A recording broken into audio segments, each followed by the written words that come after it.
بھائی نے بہت اچھا سوال پوچھا، ایک بہت اہم سوال. جب اللہ نے سارے انسانوں کو بنایا ہے تو یہ ہندو، سکھ، عیسائی، مسلمان کہاں سے آیا؟ بہت اچھا سوال ہے بھائی صاحب. اسی لیے میں غیر مسلمان بھائیوں سے سوال اگر جب کرتے ہیں مجھے اچھا لگتا ہے الحمدللہ. اور آپ کوئی بھی سوال پوچھ سکتے، چاہے وہ اسلام کے خلاف ہے، میں جوان ہوں لیکن میں لے سکتا ہوں الحمدللہ.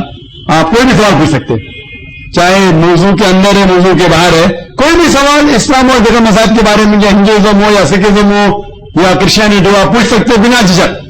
وہ موقع بار بار نہیں آتا، آپ کوئی بھی سوال پوچھ سکتے. بھائی صاحب نے اچھا سوال پوچھا کہ جب خدا نے، اللہ نے سارے انسانوں کو بنایا تو وہ ہندو، سکھ، عیسائی، مسلم کہاں سے آئے؟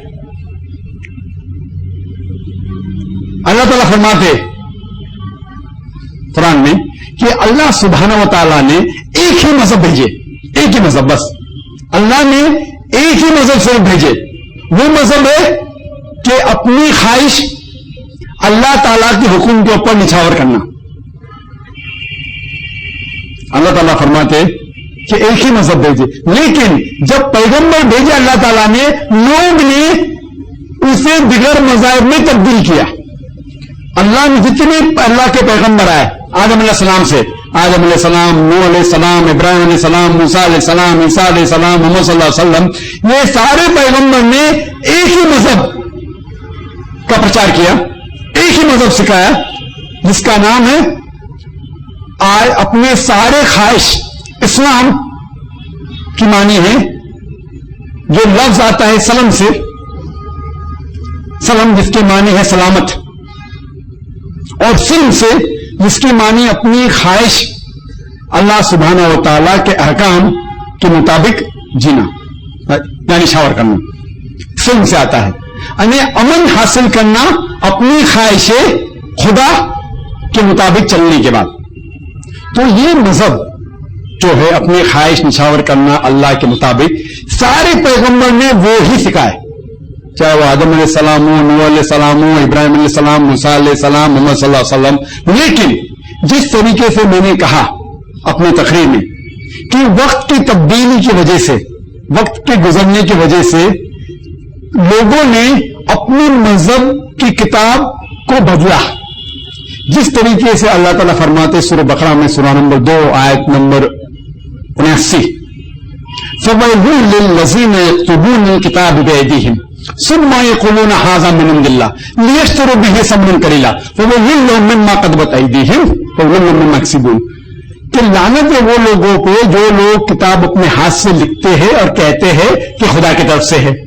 لعنت ہے وہ لوگوں پہ جو لوگ اس کے ذریعے کماتے ہیں. لعنت ہے ان کے ہاتھ پہ جن ہاتھ سے وہ لکھتے ہیں. تو اس سے ہمیں یہ پتا لگتا ہے کہ جتنی کتابیں قرآن مجید کے پہلے آئے لوگوں نے انہیں تبدیل کیا، لیکن اس کے باوجود جیسا میں نے کہا میری تقریر میں کہ یہ کتاب کی بگڑی شکل میں بھی وحدانیت ہے. ایک خدا کا تصور ہے، وہ خدا جس کا نہ کوئی آکار ہے نہ کوئی پرتیما ہے، اس خدا کی صرف عبادت کرو.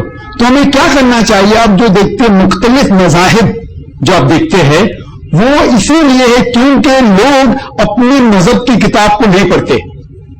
یہ جتنے سیشنز ہوتے ہیں آپ دیکھیں گے انٹرفیتھ ڈائلاگ. انٹرفیتھ ڈائلاگ مطلب دیگر مذاہب میں بھائی چارہ. انٹرفیتھ ڈائلاگ، کمیونل ہارمونی، جس کو میں کہتا ہوں یہ صرف ایک دکھاوا ہے. جب ہوتے سیشن عیسائی آتا ہے بات کرتا ہے کہ سارے مذہب ایک ہے، سارے مذہب ایک ہے، عیسائی آ کے بات کرتا ہے. ہندو مذہب بھی وہی سکھاتا، اسلام مذہب بھی وہ سکھاتا، ہندو مذہب بھی وہ سکھاتا. پورے ہندو پنڈت آئیں گا وہ کہیں گا ہندو مذہب بھی وہ سکھاتا ہے، اسلام مذہب بھی وہ سکھاتا ہے، عیسائی مذہب بھی وہ سکھاتا ہے. پھر کوئی مسلم آ کے کہیں گا سب مذہب ایک ہے، اسلام مذہب بھی وہ سکھاتا ہے، ہندو مذہب بھی وہ سکھاتا ہے، عیسائی مذہب بھی وہ سکھاتا ہے. اس کو کہتے ہیں انٹرفیتھ ڈائلاگ، جس کو میں کہتا ہوں یہ صرف دکھاوا ہے، بناوٹ ہے. اگر وہ پنڈت آ کے کہتا ہے کہ ہندو مذہب بھی وہی سکھاتا ہے، عیسائی مذہب بھی وہی سکھاتا ہے، اسلام مذہب بھی سکھاتا ہے، تو ہندو پنڈت کیا مسلمان بنے گا؟ اور جواب ہے نہیں۔ کیا وہ عیسائی پادری کیا ہندو بنے گا؟ نہیں۔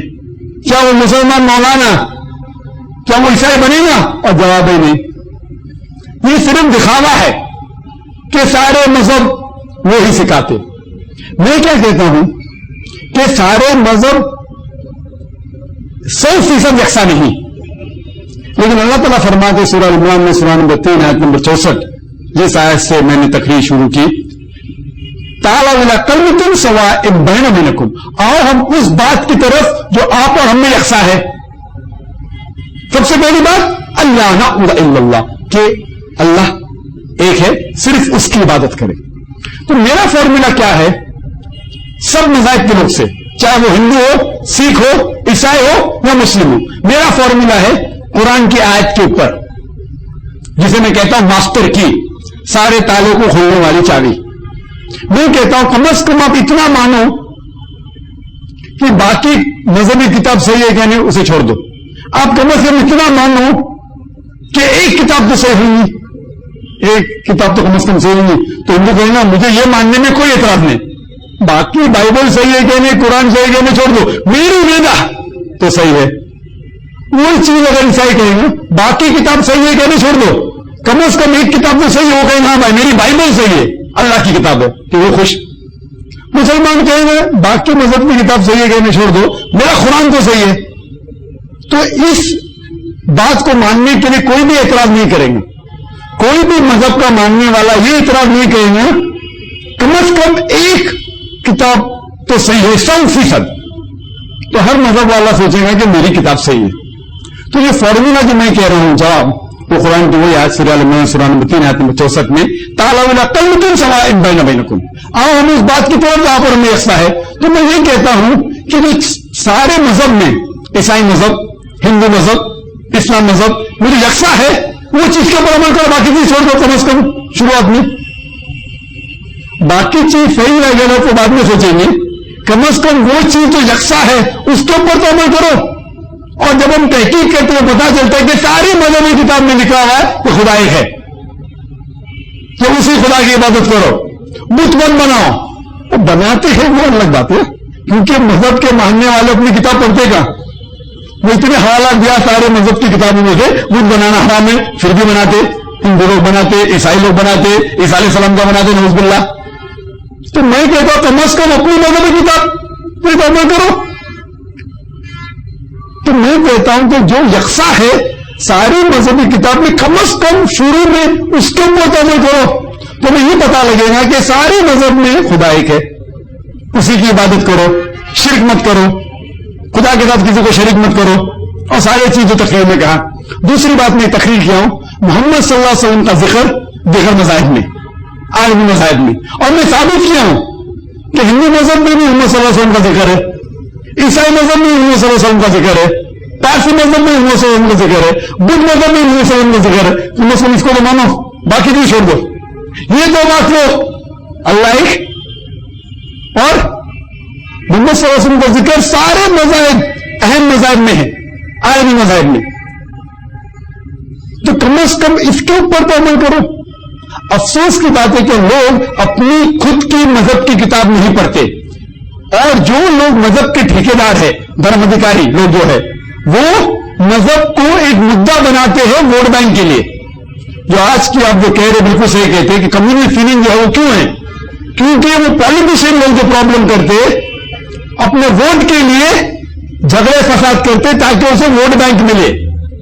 اکثر 100% میں تو اکثر کہہ سکتے، 90% کہو 90% کہو میں آپ کو چھوڑتا ہوں، لیکن اکثر پالیٹیشین لوگ آپ دیکھیں گے ہمارا دیش جو ہندوستان ہے وہ سب سے ساری دنیا میں جس میں سب سے زیادہ کمیونل رائٹ مذہب کے بنیاد کے اوپر جو فساد ہوتے ہیں، جھگڑے فساد، نمبر 1 پہ شہر دیش آتا ہے ہندوستان۔ کیونکہ مذہب کے ذریعے سے لوگ فائدہ اٹھا کے جھگڑا فساد پیدا کرتے۔ اگر ایک جگہ ہے نہ جھوپڑ پٹی ہے بلڈنگ بنانے کا، کیا کرو مذہب کے نام پہ دنگا فساد کرو، جھوپڑوں کو جلا دو، وہاں 5 اسٹار ہوٹل آ گیا. آپ نہ ہو رہے گی نہیں. تو میری گزارش ہے میرے ہندوستان بھائیوں سے, چاہے وہ مسلمان ہو, ہندو ہو, سکھ ہو یا عیسائی ہو, اپنی مذہب کی کتاب پڑھو. اس سے آپ کو پتا لگے گا کہ اللہ ایک ہے, خدا ایک ہے, اس کی عبادت کرو, بت پرستی مت کرو. آپ کی کتاب پڑھیں گے تو آپ کو پتا چلے گا آخری پیغمبر محمد صلی اللہ علیہ وسلم نے اس نے جو کہا اس کے اوپر عمل کرو. اسی لیے اللہ تعالیٰ فرماتے سورہ عمران میں سورہ نمبر 3 آیت نمبر 19 میں ان الدین عند اللہ الاسلام, جو ایک ہی دین ہے, ایک ہی مذہب